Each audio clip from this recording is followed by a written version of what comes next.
on Prime Crime. He was going to go play with his friend, and he didn't come back. The disappearance of an 11-year-old boy. The whole community came out in full force. Everyone wanted to find this boy. Turns into a devastating tale full of lies and betrayal. The guy was in there. He had one of the guns. And I was terrified. So terrified. The investigators started to see that something didn't quite fit here. Something was off.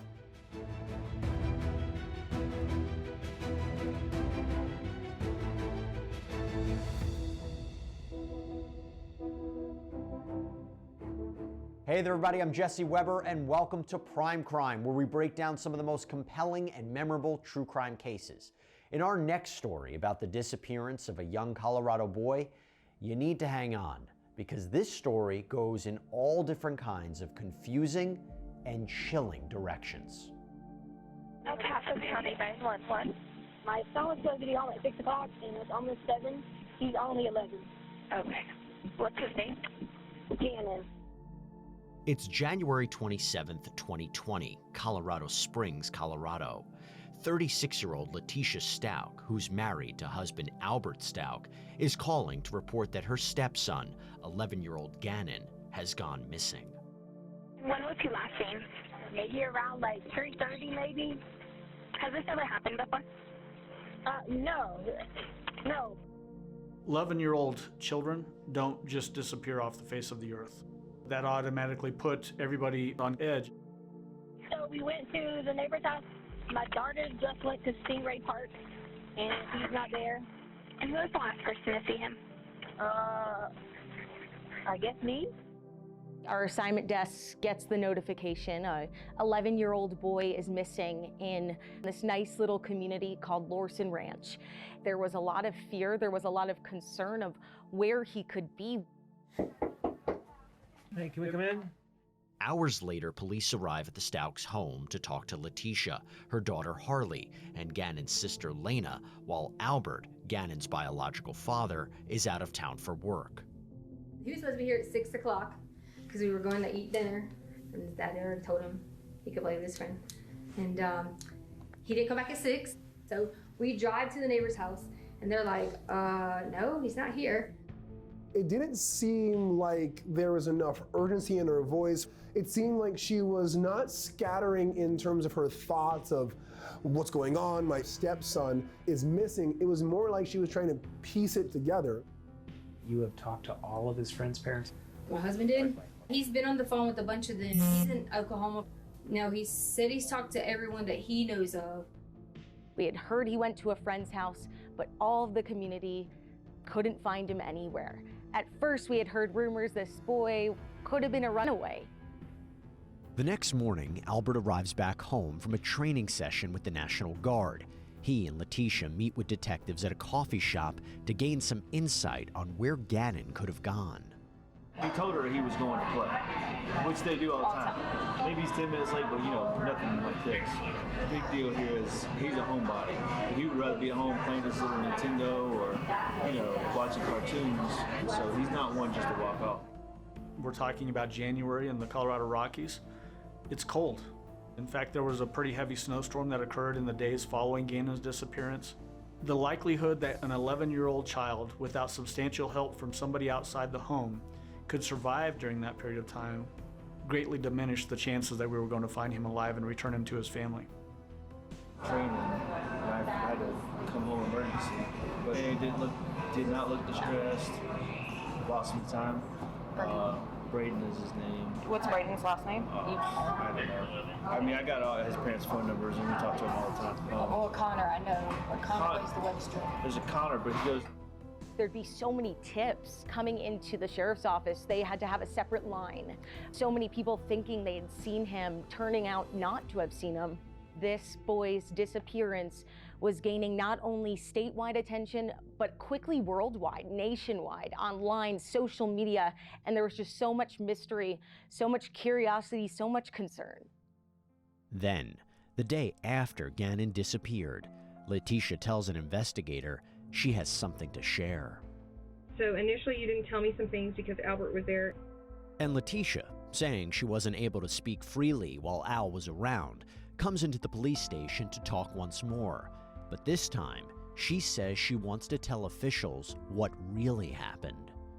Take me through Sunday into Monday, Okay. and be as detailed as possible. Sunday, Ganon had started a candle. The fire thing went off. It started saying fire, fire, fire, fire. So then I see smoke coming up from the downstairs. So then I ran back downstairs to get Ganon. There's this story that kept being brought up about a candle. What we heard was that he was maybe playing with his Nintendo Switch by a candle, and maybe he shouldn't have been on his Switch, and that his stepmother came downstairs and he got scared and knocked this candle over. The fire was on the floor over here, then on the sofa. There was covers everywhere. I take a whole bunch of them and I go and like basically smash down on the sofa and the fire to put it out. Honestly, we were gonna fix the carpet and try to like not say anything. Albert freaks out about every little thing. So that's where Sunday kind of like stopped and everybody went to bed. But as Leticia gets to the day of Ganon's disappearance, her story couldn't be more different than what she originally told police, as now she says someone else was involved. And I know there's two things I gotta fix. Number one, I need to fix the carpet, and number two, I need to figure out, does Ganon need to go get like some burn cream or whatever. Larson Ranch is a bunch of new builds, like construction. So I pulled up and I was like, hey, do you know where you can get the carpet that is in the Larson Ranch model home? So we got the carpet from the guy in the construction area. Well, I didn't get it then. He said he was gonna bring it to me. So I gave him the address, and this is where I messed up. I gave him our code to get in, because he was gonna go fix it. And me and Ganon left. We went some places around town. Initially, we had heard he had left to go to a friend's house and didn't come back. Then after days and no one finding any trace of that ever happening, there was news stories that someone came in the house. We started to head home. As we got inside, I heard something. And I just started walking downstairs, opened the storage closet, and he was standing in there and he had on gloves. He had one of the guns. And I was terrified. So terrified. And then he just knocked me down and he was hitting on me. He was trying to like rape me. It's all my fault because I gave him our code to fix the carpet. Okay. And I shouldn't have. This is where we hear the story of her being attacked. That someone broke into the home, attacked her, and attacked Ganon, and then took Ganon.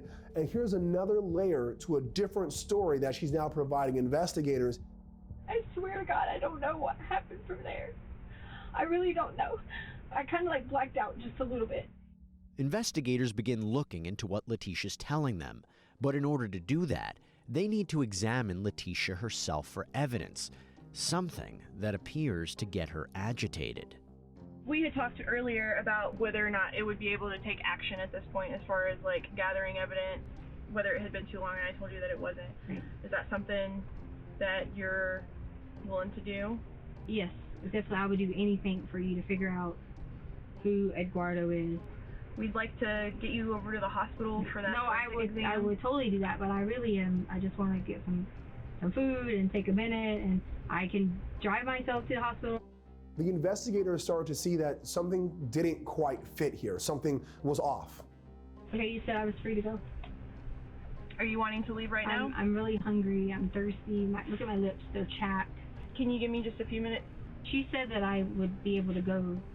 And I'm not saying that you can't. I'm asking if you can give me a few minutes. That's all. I can. Can you just call me, or I have to maintain my mental health in this whole situation. Investigators need to work quickly to find Ganon, but now they aren't sure what to believe. The whole community came out in full force. We're just trying to find any clues as to where this boy is, if he's okay, if he's in our state, if he's in the country, if he's alive. It's January 2020. 11-year-old Ganon Stauch has been reported missing from his El Paso County, Colorado home. Ganon's stepmother, Leticia Stauch, initially reported the boy went to play at a friend's house and never came home for dinner.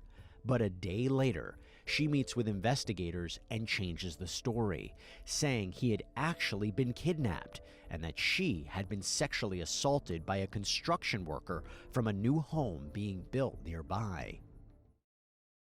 Then when I get downstairs, he has the gun, and he has Ganon, and then he was like on top of me again, and then I kind of lied out again because he hit my head. But towards the end of the interview, Leticia starts getting combative when being asked to submit for a sexual assault examination. It would be better to get the forensic exam I'm not done going over there like before you not take a shower. not like cleaned. I'm not doing that. That's disgusting. I'm not doing that.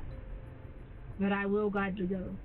But you realize that's how we gather evidence, right? So if you go take a shower right now, and I understand that you're like uncomfortable, I would like to get you over to the hospital to get the exam done. Okay, well, then I'm driving myself there. She was transported to the hospital so that a sexual assault examination can be conducted, but at the hospital refuses to undergo that sexual assault examination. She's really trying to set up this idea, and yet she's not willing to give up any evidence that would help us find that person. Sit down on the couch. Sir, I can't breathe. I'm just asking you to open the door. She portrays undergoing a very severe anxiety attack to try to get out of the interview. Now we're going to have to call you an ambulance because you said you got chest pain. I just told you I have chest pains. It's claustrophobic. I couldn't breathe. So we're going to call you an ambulance. Yeah, well, you weren't claustrophobic until... Excuse me. I take lorazepam every day, and if I don't take it, I could have a panic attack. That requires them to bring in paramedics, and they find that she's perfectly normal. She knows that the investigation is starting to zero in on her. Leticia has now told authorities multiple versions of what happened to Ganon, and rumors about what occurred begin circling the neighborhood.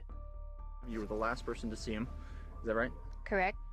Leticia agrees to speak with a local reporter, saying she wants to clear everything up, but it seems it only complicates things further.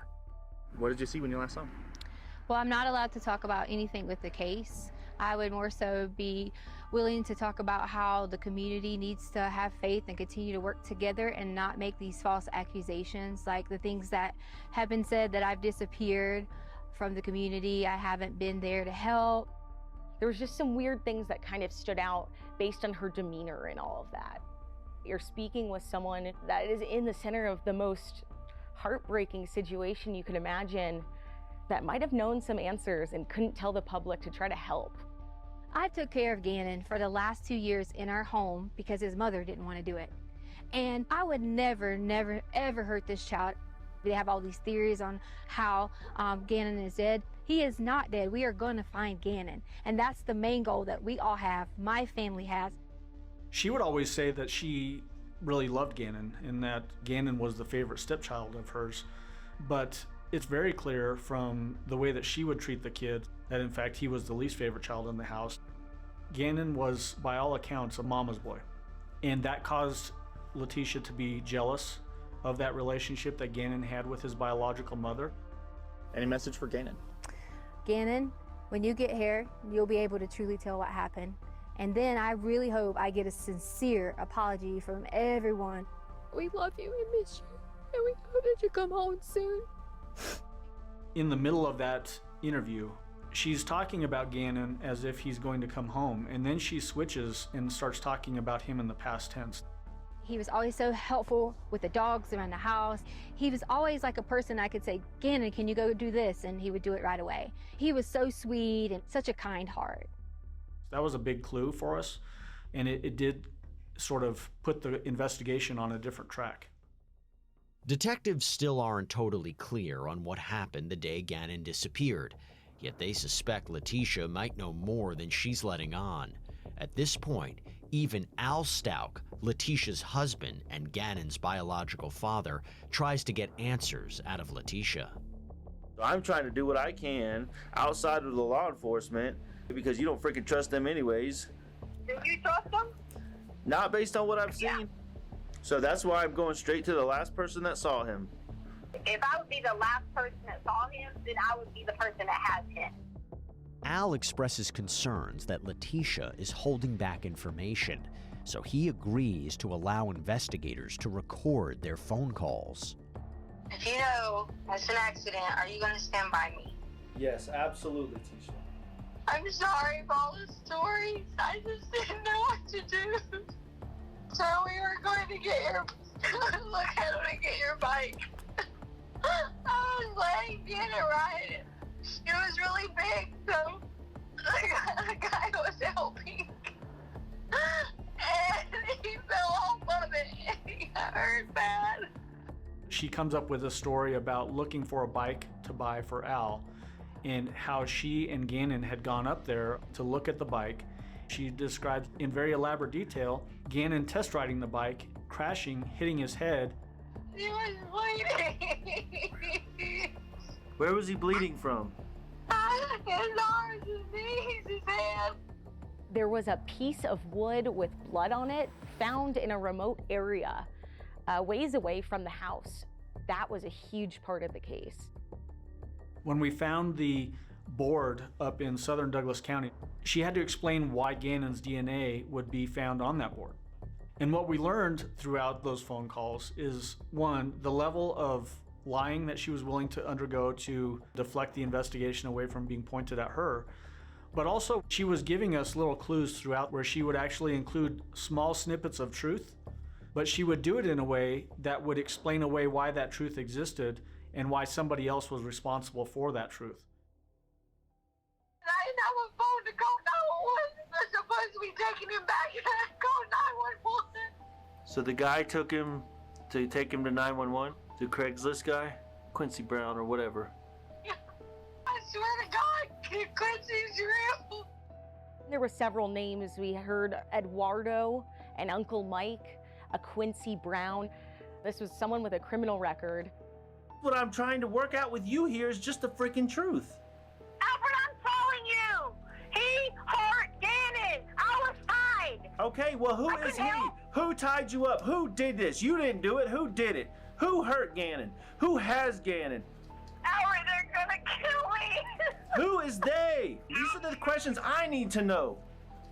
They first told me his name was Eduardo, but it's not. It's Quincy Brown.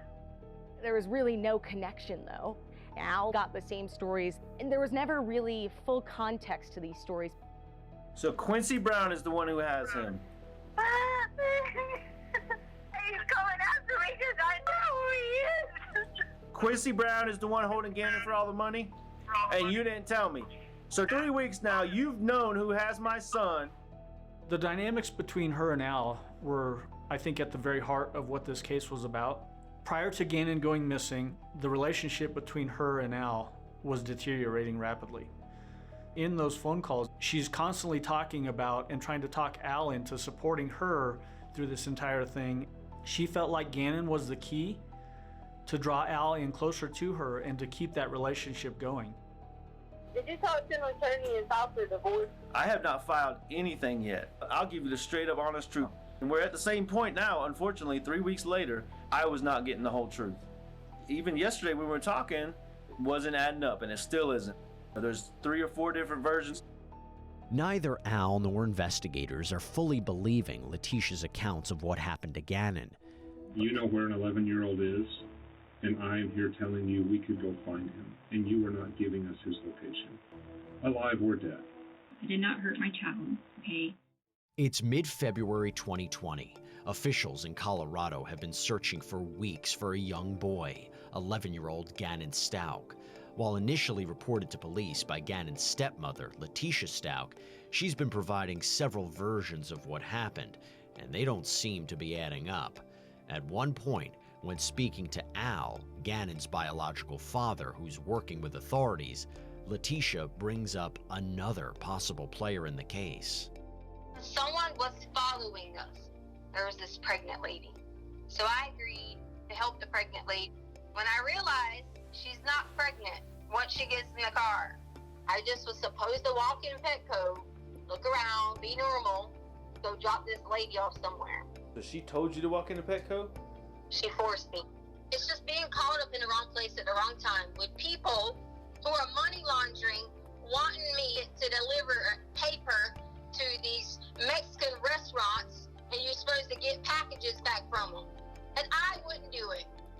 You want me to believe you, but I feel like you're just telling me something to make me feel better about Ganon missing. It's kind of like the Quincy Brown thing. I mean, now it's a pregnant lady with cash in her belly.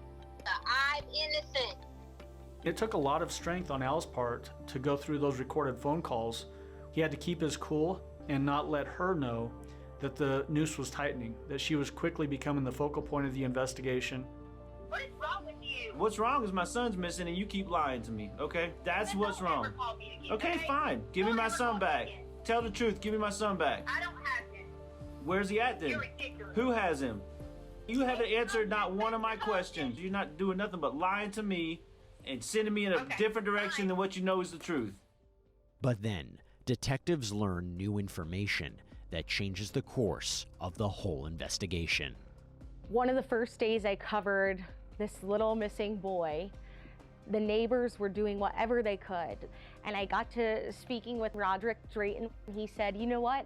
I live just a few doors down and my camera faces their house. He calls me back and says, you're gonna wanna come back down here. I found the video. I found him in the car with Leticia.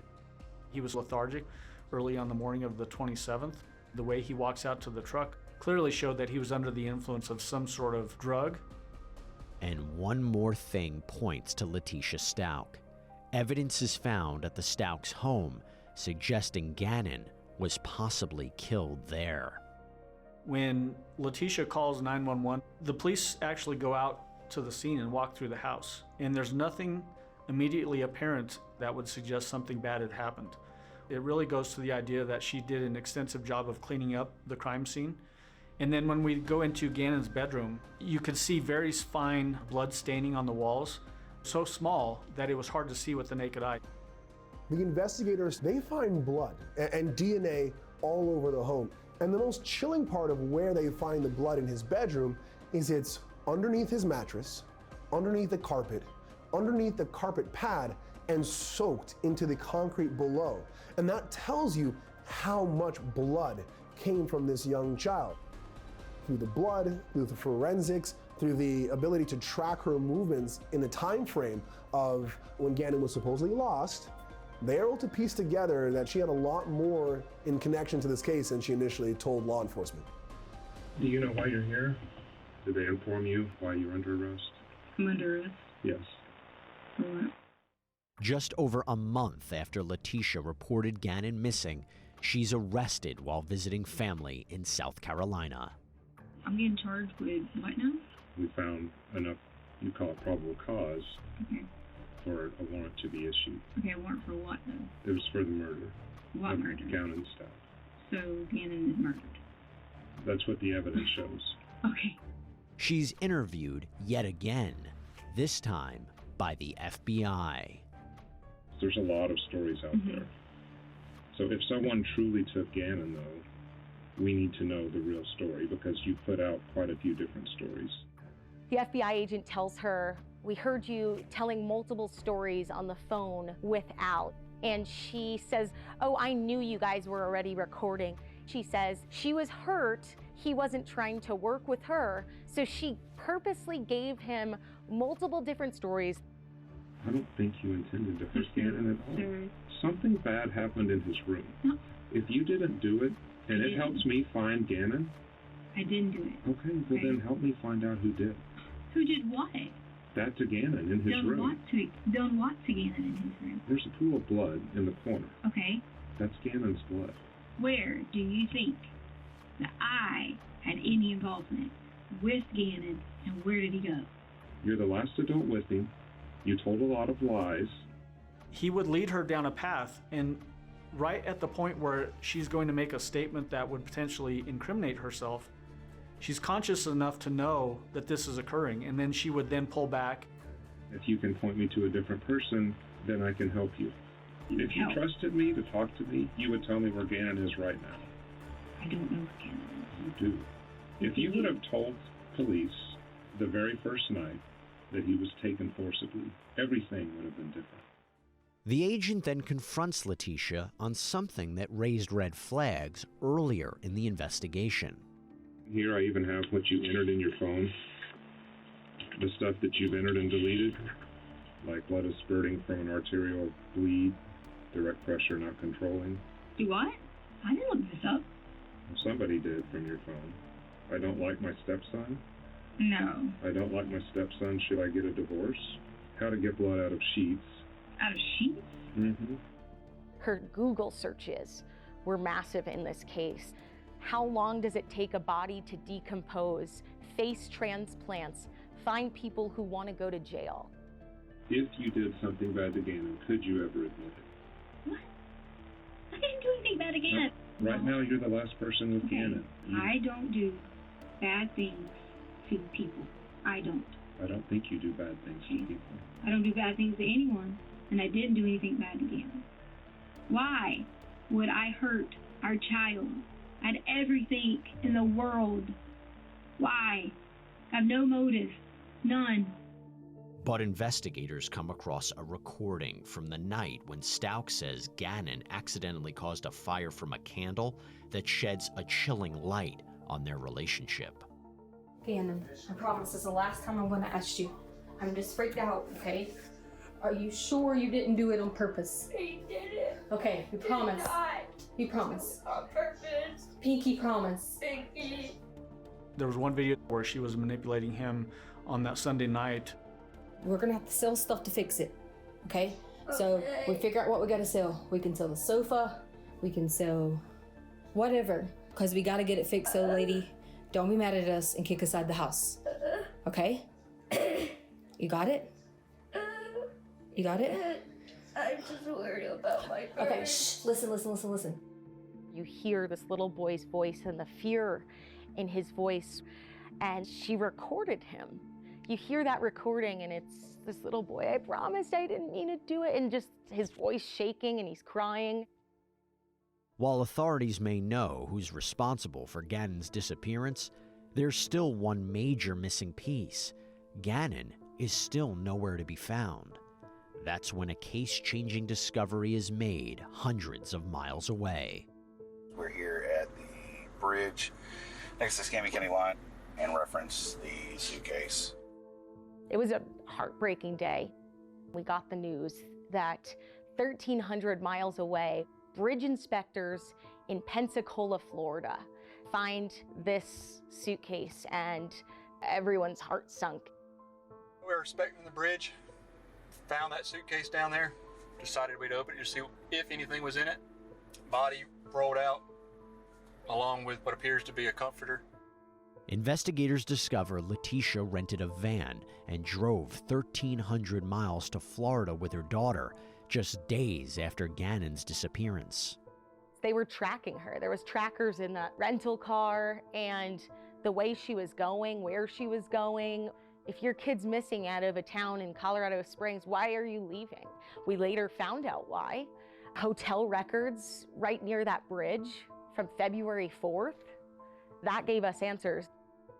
Authorities believe Leticia tossed this suitcase with Ganon dead inside over a bridge in the middle of the night, while her daughter Harley slept in a nearby hotel room. Ganon's body was just discarded as if it was trash. He suffered from not only stab wounds, but also a gunshot injury. The bullet that was recovered from Ganon was able to be connected to a gun that was found in Leticia's bedroom. The handgun that was used actually belonged to Al Stauch.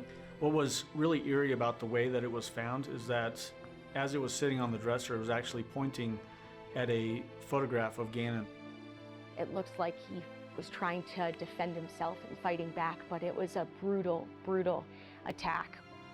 He was stabbed 17 times. He was hit over the head 4 times, and then the final injury that he sustained was a gunshot wound to his jaw. He was also given hydrocodone, so he was poisoned by a very strong drug. It really speaks to the horrific hours of Ganon's last hours here on Earth alive. Leticia is accused of the murder of 11-year-old Ganon Stauch, but the twists in this story aren't quite over with yet. You asked me, did I kill Ganon? That hurt. It hurt me to ask it, because you're my wife. I'm begging you. I Here's- want to help, but I can't get in trouble for it. Okay, and I didn't do it, and I'm not a criminal. I don't kill people. It's March 2020, and investigators have Leticia Stauch in custody in South Carolina. They believe she stabbed and shot her 11-year-old stepson, Ganon, to death 2 months earlier in January out in Colorado. Before she can stand trial, Leticia must be transported back to Colorado. But they only make it about halfway when Leticia causes quite a stir. She keeps threatening me. Stop. Well, she keeps threatening me. Stop it, Leticia. Well, she keeps on threatening me. I have stopped it. She keeps on. Well, she got out of the restraints. We hear of this arrest in South Carolina. Then we know she's coming back here to Colorado for the justice process. Along the way, we get the news she tried to escape. She broke out of her restraints and attacked an agent. You just got another charge. Well, she shouldn't be doing me like this. Attacking a guard, unfortunately, does happen from time to time. The question becomes, what is the trigger? What caused Leticia to do this? Leticia and authorities arrive back in Colorado where she's set to stand trial. However, now, there's even more delays. There was always something on her end to delay. There was letters to the judge wanting to represent herself, changing her plea. She went through at least 2 competency hearings and even a third closer to that trial date. Competencies in a person's ability to participate in their defense and to be tried. After more than 3 years, in April 2023, Leticia Stauch goes on trial for first-degree murder, tampering with a deceased human body, and tampering with evidence. As for Stauch's defense, she entered a plea of not guilty by reason of insanity. January 27, 2020, Ganon's home turned into the stuff of nightmares. The one place a little boy like Ganon should have felt the safest is in fact where he was brutally murdered. Evidence in this case will show that she could distinguish between right and wrong. I felt very confident going into the trial, but there's that unknown. You're bringing strangers into the courtroom that have to sit and listen to evidence that's very difficult to listen to. Having to get over the hurdle of proving that she was sane is an added element. There was an overwhelming amount of evidence, the timelines, the locations of the GPS, even the recordings. It did come up during the trial that Leticia may suffer from having multiple personalities. And from an insanity defense standpoint, if your client has any kind of mental disease or defect, you throw that all against the wall and see what sticks. It was an awful, awful thing that was done to Ganon. In the court of public opinion and the media, he's guilty. This is going to come down to insanity. The issue for that, both for the defense and ultimately the jury in making the decision, is whether or not she had that multiple personality disorder. Stauch was dealing trauma and abuse that had been going on since she was a toddler. A troubled childhood, that's where the fragmentation personality comes in. The big thing that stuck out to me was Leticia's demeanor in the courtroom. All eyes were on her. When they're giving the defense's opening statements, that was the only time I saw any reaction, and it was her putting a tissue to her face when they were talking about alleged abuse she went through as a child. Nothing about Ganon. It's insane. Go from teacher, loving stepmother, loving mother, being a killer of an 11-year-old boy. There was some major psychotic crack. Much of the state's case focused on just that, Leticia's mental state at the time of the crime, even calling her daughter to the stand. Had you ever seen your mom change personalities into someone she isn't? No. Had she ever been treated for any mental illness in your lifetime? No. If there was one person that knew the defendant best, it was Harley Hunt, her own daughter. And having her come in and talk to the jury and the manipulation that she suffered at the defendant's hands went a long ways to show that she was of very sound mind, that she knew exactly what she had done. Did you ever ask your mom, what are we doing? Why are we leaving? No, I didn't really question her a lot. I would be told that I'm being like disrespectful or like talking back. And what would happen if you were being disrespectful or talking back to your mom? Sometimes she would like backhand me. The conscious decision to drive Ganon's body all the way down to Florida, how many times Leticia must have been able to think through her actions and maybe have the opportunity to change course, but she didn't. I'm still in shock. I defended her for years, and I just feel like manipulated and lied to. You could see how hurt the family was that this was even a argument brought up, that she was insane. They knew her for years and years, and she was totally fine. They trusted her to take care of their kids, and now it's just suddenly a switched argument. Oh, she's insane. Did Miss Stauch ever give you any self-diagnosis of potential mental illnesses that she felt she had? She talked a lot about being manic, slipping in and out of reality. Did she ever bring up anything about having another personality or multiple personalities? She did not. She was reading books and was picking up things that she could do or say that would support an insanity defense. And she did those things during different evaluations. She was clearly trying to manipulate that process. Did you or Dr. Gray ever consider the fact that she could just be making this all up? Yes. And then comes Maria, a different personality of Leticia's. She talks about going into protection mode, and she often references Maria as the protector. Someone who has dissociative identity disorder, are they going to be able to recall what happens as a different person? I would think that if Ms. Stauch had dissociated into Maria, there would be a lack of awareness or understanding or memory. The biggest hurdle, I think, was really the gravity of the injuries that Ganon suffered. It gave us some concerns that it wouldn't be too much of a stretch for a juror to say, the only reason that somebody would carry out an attack on an 11-year-old like that is if they were crazy, that they had gone insane. That's exactly what the defense argued. Not that Leticia didn't commit the killing, but that she was insane at the time and not criminally responsible. When I was interviewing her over a period of time, suddenly it seemed to me that she was speaking Russian. Someone was in the home, we don't understand. Someone was in the home. It looked as though she had switched into a different entity. Did she describe any alters to you or other personas? She referred to somebody named Maria. Maria apparently was a physically abusive entity, and when I first saw that, I thought, have I just met the aspect of her personality that killed Ganon? You don't understand, I had to protect the people that were in the house, okay? Because if someone was in the home, they were gonna rape someone, they were gonna molest them, they were gonna kill them. I had to protect them. All I did, okay? And I fired the gun. I did not know, didn't have a safety. I'm trained to kill them. That's what I do, kill for a living. I took the gun, I fired the gun at someone. They had a cape on, they looked like a dangerous man. Killed the man. Did what I was supposed to do, which I killed the dragon. When she was speaking in that Maria voice, that gave me goosebumps, because that was the first time I think I heard anything of any admission really of guilt, but it's in this other voice. Their job is to put doubt in the jurors' minds, right? And those videos were certainly compelling. The case is then delivered to the jury as Leticia's future is placed in their hands to decide.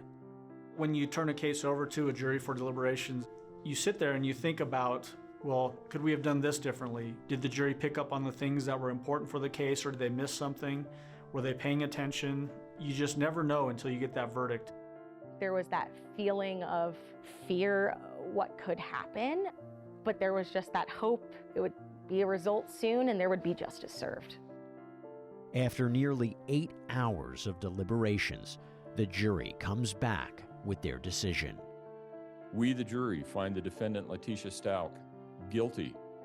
The jury found that Leticia Stauch was guilty of all crimes straight across the board. It was not surprising to me, after all of those lies and all of those calculations and miscalculations, that the jury thought, you weren't insane, you knew what you were doing, and this is murder in the worst possible way. You have shown no remorse throughout this process. Instead, you've made a choice to build a web of lies because you didn't want to face the consequences. Your conduct in this case deserves the maximum punishment. I remand you to the custody of the Colorado Department of Corrections for the remainder of your life with no possibility of parole.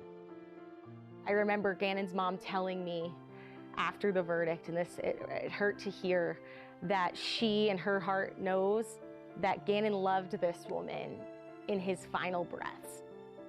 It was just incomprehensible how someone could hate a little boy who loves you. The idea that a little boy could suffer this sort of horrific attack at the hands of somebody that was supposed to be caring for them is unimaginable. It's something that will always be on my mind. But most importantly, I'll never forget the smile that Ganon had, the stories of how happy he was and how much of a fighter he was, and just the love that he had for his entire family. This is a tough one. It really, really is. Thinking about what happened to Ganon at the hands of a woman who was supposed to protect him, and based on what we saw with Leticia Stauch, I wouldn't be so hopeful that we'll ever get the straight story of what happened. Now, at the time of this recording, we've actually reached the 4-year anniversary of this young boy's death. And to imagine where his life could have been and what he would be doing today, that to me is the saddest part. Thanks for joining us here on Prime Crime. I'm Jesse Weber, and as always, stay safe.